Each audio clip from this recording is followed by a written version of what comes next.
You're listening to the Greeks Gridiron, live with Ethan Haristodoulou.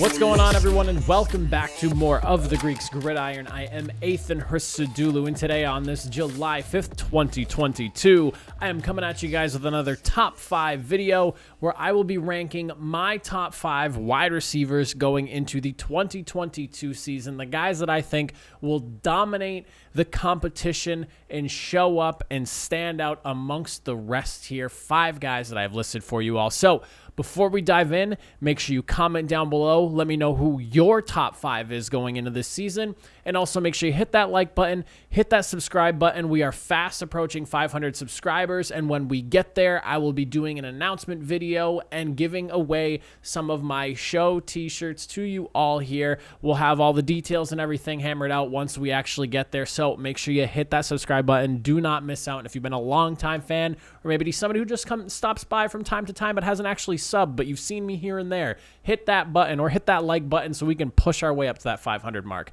Now, let's talk top 5 wide receivers. Now, I'll say this as I go into this. I know these top 5s can always be controversial when you're talking about any position here. I'm going to give my reasoning, and you are more than welcome to agree or disagree with my list and argue your points again in the comment section down below.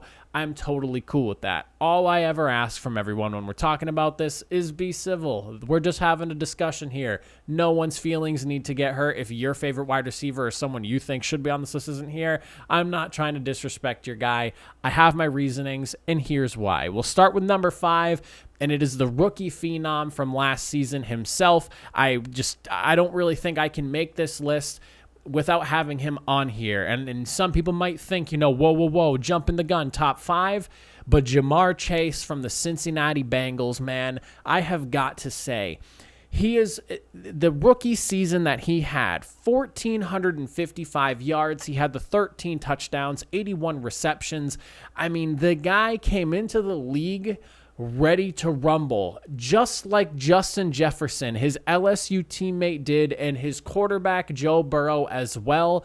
I mean, you look at the way these 2 wide receivers have come into the league, and obviously Ja'Marr Chase more recently, they were so pro-ready.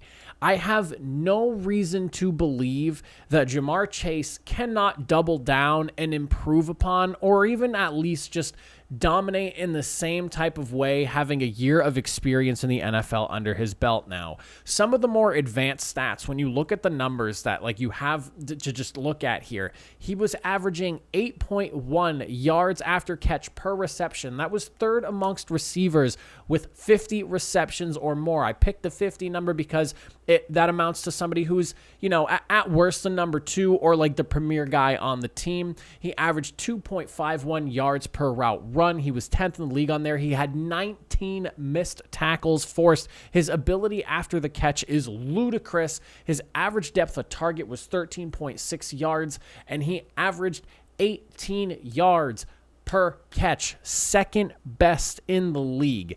Those aren't just, rookie, we didn't know what was going on numbers. Ja'Marr Chase was lighting it up from the get-go.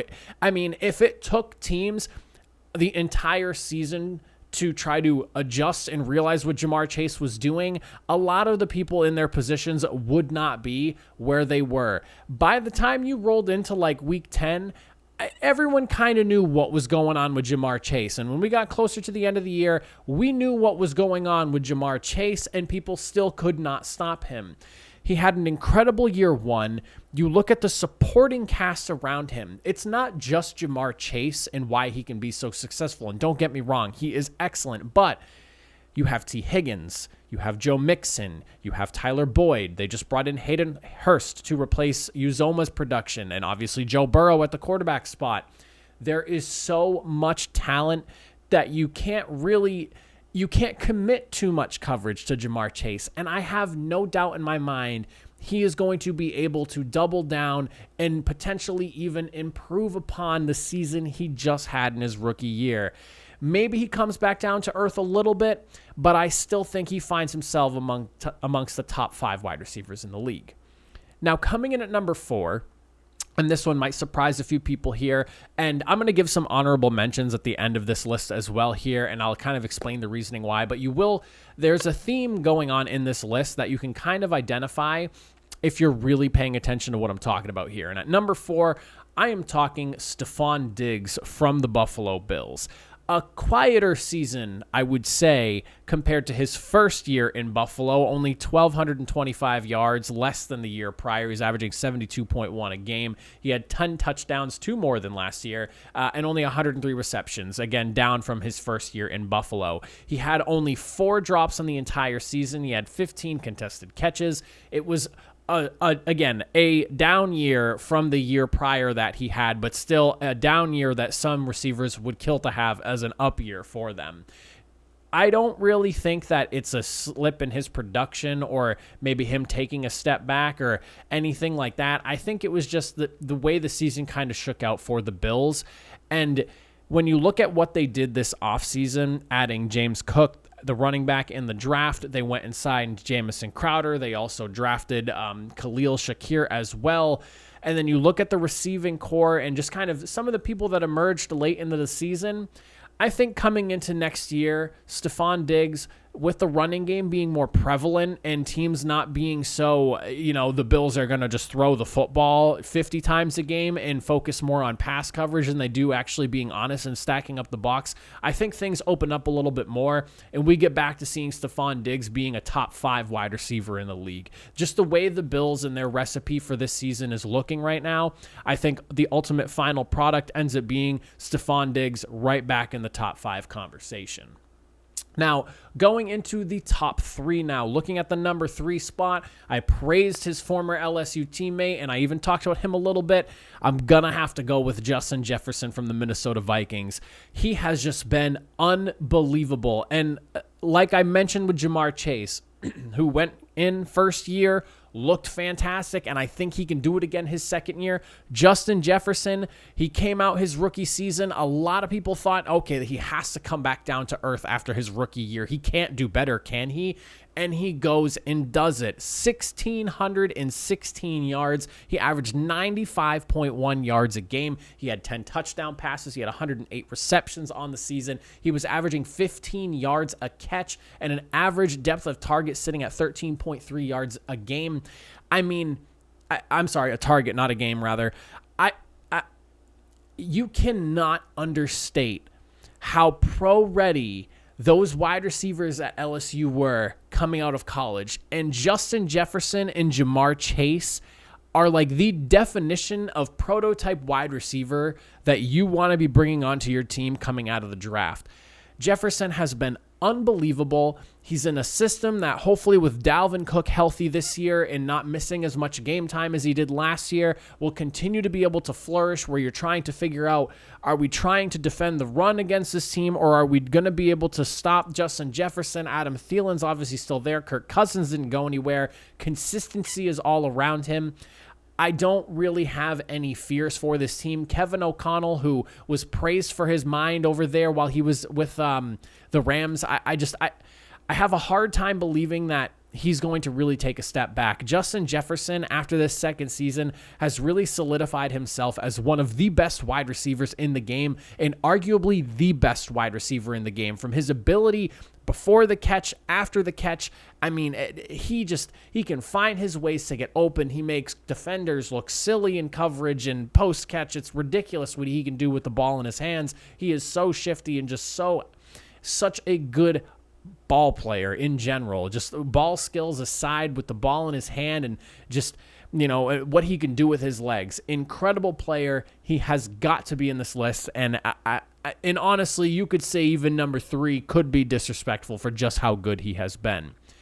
Coming in at the number 2 spot, and if you have not caught on to my theme on this list right now, the theme here is that every single guy on this list, except for who's coming in at number 2, has the same quarterback, is on the same team, and has consistency all around him, and has no reason to really take a step backwards. At number 2, and I'm sure this will be controversial, and feel free to fire in the comment section down below, I have Davante Adams from the Las Vegas Raiders. I know what he did last year. I know what he has been doing for the last handful of years. Hear me out here for a second. He's on a new team in a new system. You're joining Darren Waller and Hunter Renfrow, who were very large focal points to this offense that you now have to split your share of, targets and receptions with and yardage and touchdowns with, coupled with the fact that, I understand Josh Jacobs has not really panned out to the extent that we thought he would after his rookie season. But if he has a healthy year, you have Josh Jacobs there as well. The offensive line has not really drastically improved over there for Las Vegas. There are some concerns with this team offensively that I think ends up forcing Adams to potentially take a step back. And it might not even really be his fault, but everyone's praising the whole, he's playing with his buddy Derek Carr from college at Fresno State and everything. And trust me, I get that.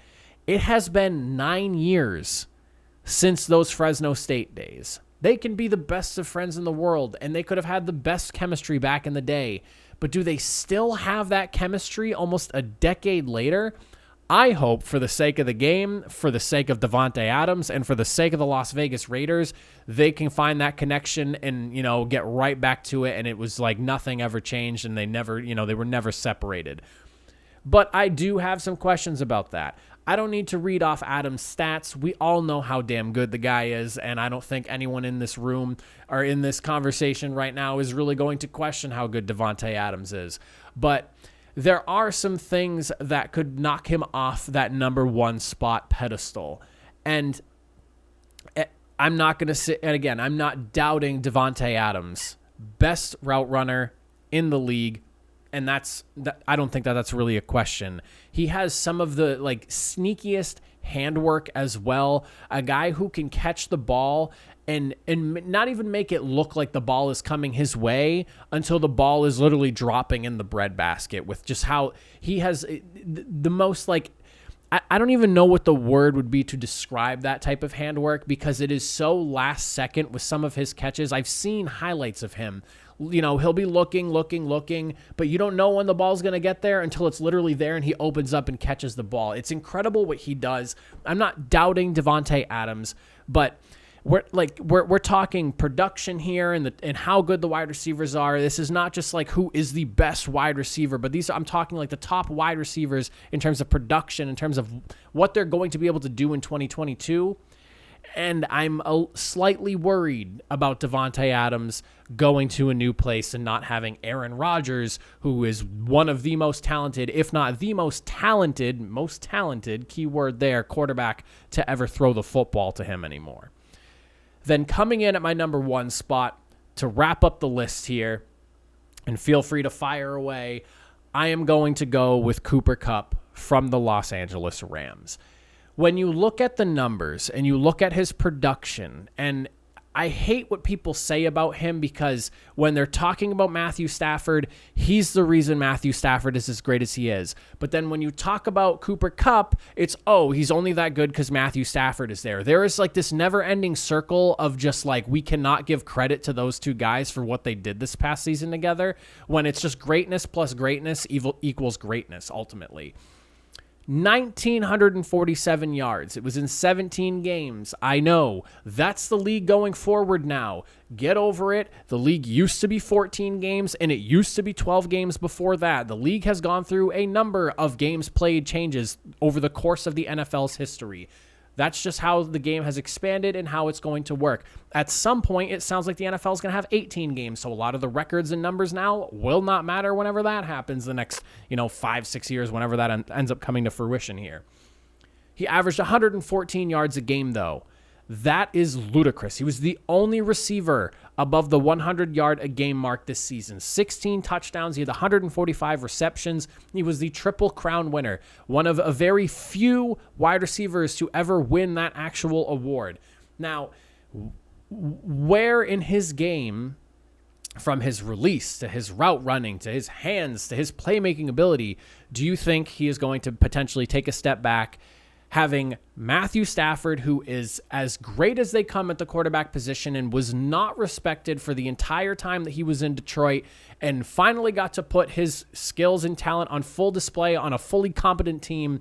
You can say that Stafford needed, a stacked team all you want, but that's the NFL these days. That's how things work.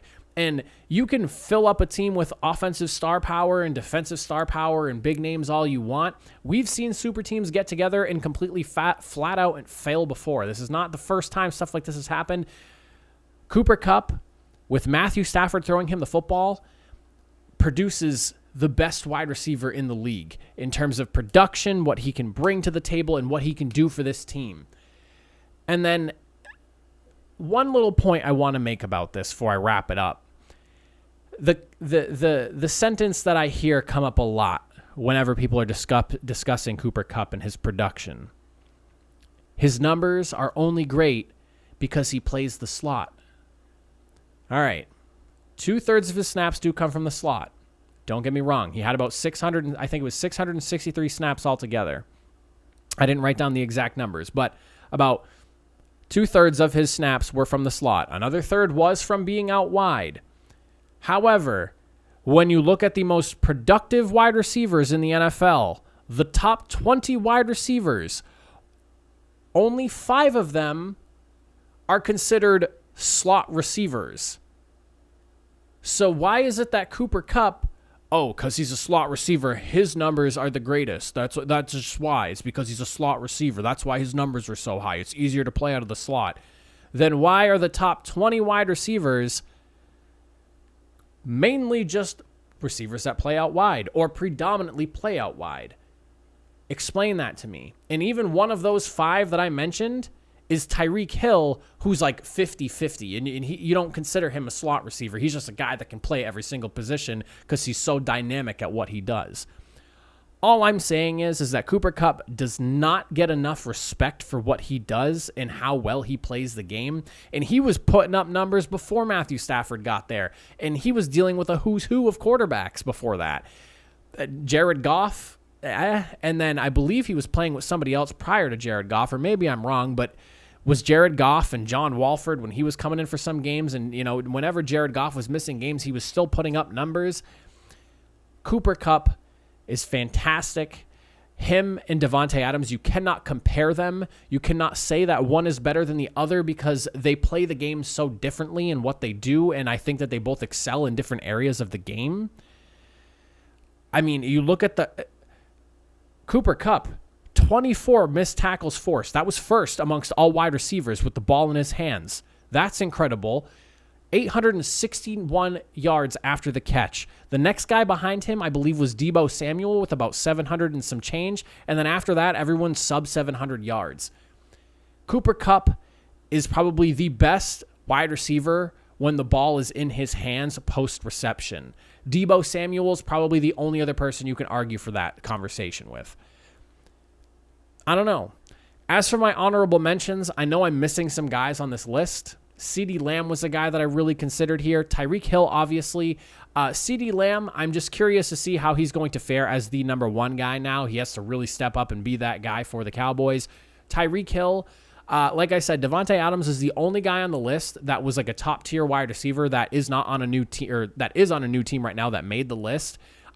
Consistency is what worries me about some of the other guys. So like Tyreek Hill's not on the list. I think he is a top 5 wide receiver. Do I think he's going to be a top 5 wide receiver, like production-wise, by the end of the season? We'll have to see how well his whole chemistry with Tua Tagovailoa works out. But there are some wide receivers who didn't make it on this list solely because there's just, Deebo Samuel is another guy who I definitely wanted on this list, but is he even going to be in San Francisco? And if he's in San Francisco, is that relationship strained enough to the point where, maybe things are problematic and it affects his production? Or if he's not used as a running back anymore, how does his production dip there? There's a lot of variables. Is Trey Lance going to be able to feed him the football to get him 1,400 yards this season? I don't know. There's a lot of questions up in the air for some of the other top wide receivers. And it's consistency around them that is kind of holding them back, in my opinion, to be on this list here. But that's what I've got to say about the top 5. I'd love to know what you guys think. I appreciate you all for watching, and I will see you guys in the next video. Have a good one.